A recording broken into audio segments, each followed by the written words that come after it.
अब हम लोग स्टार्ट करेंगे इस चैप्टर का सेकंड पार्ट। ठीक है, अकोमोडेशन बिल्स। ये क्या होता है? अभी हम लोगों ने जितने भी प्रॉब्लम्स और इलस्ट्रेशंस की हैं वो थी ट्रेड बिल्स की। ठीक है, ट्रेड बिल क्या होता है कि जिसमें गुड्स की सेल परचेज इन्वॉल्व होती है। आप लोगों ने देखा कि हम लोग क्रेडिट पे गुड्स परचेज या सेल करते हैं तो फिर क्या होता है, बिल ड्रॉ होता है। ठीक है, तो उस वो कौन सा बिल होता है? ट्रेड बिल होता है। ठीक है, जी, जो ड्रॉ हो गुड्स की सेल परचेज की वजह से, यानी कि गुड्स की सेल परचेज हुई और बिल ड्रॉ हो गया। ठीक है, तो ये होता है ट्रेड बिल। अकोमोडेशन बिल में ऐसा नहीं होता। अकोमोडेशन बिल जो होता है वो गुड्स की सेल परचेज की वजह से ड्रॉ नहीं होता। ठीक है, अकोमोडेशन का मतलब ही है अकोमोडेट करना। ठीक है, ये क्यों ड्रॉ होता है? ये एक दूसरे की फाइनेंशियल हेल्प के लिए ड्रॉ किया जाता है। लेट अस सपोज अगर आपका कोई फ्रेंड है, दोस्त है, वो आपको कहता है जी मुझे लोन दे दो, आपके पास पैसे नहीं है। ठीक है, तो आप क्या करोगे? आप उसको कहोगे कि मेरे ऊपर ना बिल ड्रॉ कर दो।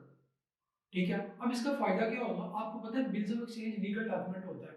ये बैंक को सेल करके बैंक से पैसे ले लिए जाते हैं पहले ही। जब ड्यू डेट आती है, ड्यू डेट तो बाद में आती है, बैंक को आप बिल पहले ही सेल करके पैसे ले लेते हैं। ठीक है, तो बिल बैंक से डिस्काउंट करवा लिया जाता है या बैंक को सेल कर दिया जाता है तो पैसे ले लिए जाते हैं। ठीक है, तो आप लोगों को ये क्लियर हो गया कि अकोमोडेशन बिल में ट्रेड बिल में क्या फर्क है। ट्रेड बिल में गुड्स की सेल परचेज शामिल होती है। ठीक है, गुड्स की सेल परचेज की वजह से जो बिल ड्रॉ होता है उसको हम ट्रेड बिल बोलते हैं। अकोमोडेशन बिल में गुड्स की सेल परचेज नहीं होती। ये एक दूसरे की फाइनेंशियल असिस्टेंस के लिए जब वो ड्रॉ किया जाता है, फाइनेंशियल हेल्प के लिए एक दूसरे की ड्रॉ किया जाता है। ठीक है, अब इसमें जो होते हैं वो तीन केसेस हैं, हम लोग पढ़ेंगे। ठीक है, केस वन है जी, इसमें एक ही पार्टी जो है वो बेनिफिट लेती है। बिल जो ड्रॉ होता है ना, कमोडिशन बिल, उसमें एक ही पार्टी बेनिफिट लेती है। वो कौन होता है? बिल का ड्रॉर। ठीक है, तो इलिस्ट्रेशन नंबर 14 देखिए आप।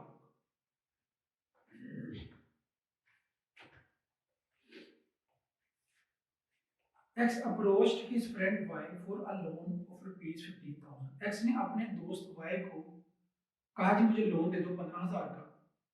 Y being unable to give him the money, Y जो उसको पैसे नहीं दे सका। Agreed to accept a bill drawn on him at 3 months, लेकिन वो एग्री हो गया कि उसके ऊपर बिल ड्रॉ कर दो। ठीक है, वो एक्सेप्ट कर रहा बिल, दैट मींस कि एक्स उसके ऊपर बिल ड्रॉ करेगा 3 महीने के लिए। एक्स ड्यू आगे क्लियर कर दिया गया।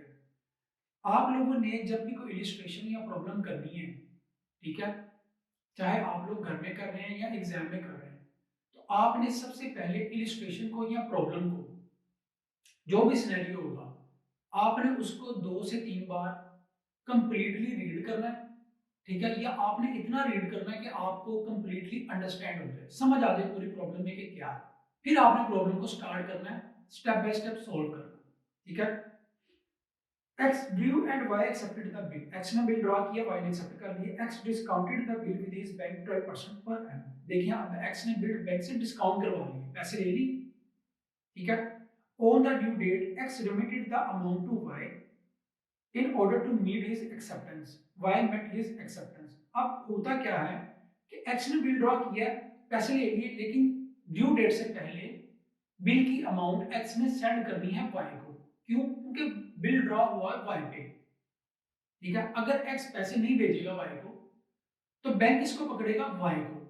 ठीक है, तो फिर जिस पे बिल ड्रॉ किया जाता है अपनी फैसिलिटी के लिए, उसको पैसे भी भेजे जाते हैं कि बिल पे कर दो। ठीक है, तो यही बताया गया है कि जब ड्यू डेट आई है, X remit the amount to Y. X ने पैसे भेज दिया वाई को ताकि वाई अपना बिल पे कर सके।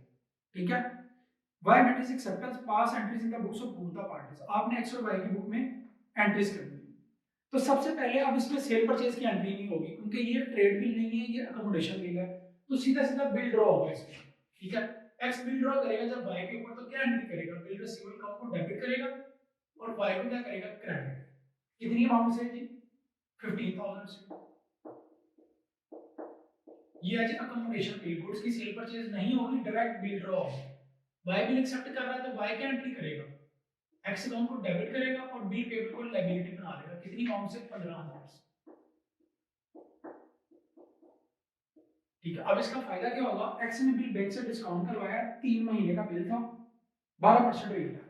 जब एक्स बिल बैंक से डिस्काउंट करवाएगा तो क्या एंट्री करेगा, बैंक अकाउंट डेबिट, बैंक में पैसे आ गए, डिस्काउंट अकाउंट को डेबिट करेगा और बिल रिसीवेबल को क्या करेगा, क्रेडिट, बिल बैंक को भेज दिया है 15,000। डिस्काउंट कैसे करवाना है आपने, आपको पता है 15,000 बिल की अमाउंट है, रेट क्या है डिस्काउंट का 12%, multiply by 12 divided by 100, multiply by 3 divided by 12। ठीक है, 3 महीने पूरे बाकी हैं बिल में, तो इसकी डिस्काउंट की अमाउंट आएगी जी 450। डिस्काउंट 450 है, बैंक में कितनी अमाउंट आई 14,550। भाई अपनी बुक में कोई एंट्री नहीं करेगा, बैंक की आप बुक बनाना चाहें तो बना लें। वैसे अब हमने ट्रेड बिल का पार्ट कर लिया, तो हमारी इतनी प्रैक्टिस तो हो गई है कि हम लोग जिस बुक की रिक्वायरमेंट नहीं है वो ना भी बनाएं टाइम सेव करने के लिए, लेकिन अच्छी प्रैक्टिस के लिए आप बना लें। अब मैं नहीं बनाऊंगा, जो मैं सिर्फ वही बुक बनाऊंगा जिसकी प्रॉब्लम में रिक्वायरमेंट होगी। आप एक्स्ट्रा काम करना चाहें तो अपनी आसानी के लिए बना लें।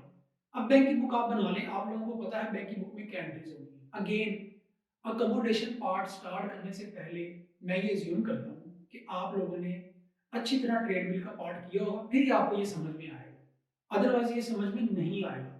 तो डिफरेंस आपको पता चल गया अकोमोडेशन बिल में क्या है, गुड्स की सेल परचेज नहीं हुई, डायरेक्ट क्या हो गया, बिल ड्रॉ हो गया। एक्स ने बिल ड्रॉ किया, बैंक से डिस्काउंट करवा लिया, पैसे ले लिए। अब बिल पे किसने करना है, वाई ने। ठीक है, तो जो बिल ड्रॉ करता है वो फिर ड्यू डेट से पहले पेमेंट भी भेजता है ताकि बिल पे कर सके। तो ये लिखा हुआ है, एक्स ने जो है ना अमाउंट भेज दिया वाई को ड्यू डेट से पहले। ठीक है, बैंक की बुक में एंट्री आप लोग करना चाहें तो कर लें। अब जब एक्स पैसे भेजेगा वाई को, तो वाई को क्या करेगा, डेबिट, और कैश को आप क्रेडिट करें या बैंक को क्रेडिट कर लें, आपकी मर्जी है, कोई प्रॉब्लम नहीं है, दोनों में से आप किसी को भी क्रेडिट कर सकते हैं। कितनी अमाउंट भेजेगा, 15,000 पूरी भेजेगा, क्योंकि बिल कितने का ड्रॉ हुआ है, 15,000 का। वाई ने कैश रिसीव किया, कैश को डेबिट कर लें आप या बैंक को डेबिट कर लें, और क्रेडिट किसको करेगा, एक्स को, कितने से, 15,000 से। अगेन आपको जनरल ट्रांजैक्शंस का पता होना चाहिए। ठीक है, अब ड्यू डेट आई तो बिल वाई ने पे कर दिया, वाई ने बिल पे करना तो क्या एंट्री करेगा, bill payable account debit, cancel हो गया डेबिट, और कैश अकाउंट क्रेडिट। बिल की अमाउंट किसने रिसीव करनी है, बैंक ने, तो बैंक अपनी बुक में कैश को डेबिट करेगा और बिल रिसीवेबल को क्रेडिट करेगा।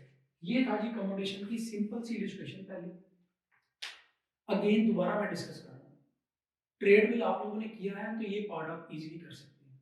अकोमोडेशन बिल में गुड्स की सेल परचेज नहीं होती, आप लोगों ने देखा डायरेक्ट बिल ड्रॉ हुआ, एक्स ने बिल ड्रॉ किया, बैंक से डिस्काउंट करवा के पैसे ले लिए, लेकिन क्योंकि ये असिस्टेंस के लिए, हेल्प के लिए ड्रॉ किया था, तो एक्स की ड्यूटी है एक्स वाई को पैसे भेजे, तो एक्स ने ड्यू डेट से पहले वाई को कैश भेज दिया।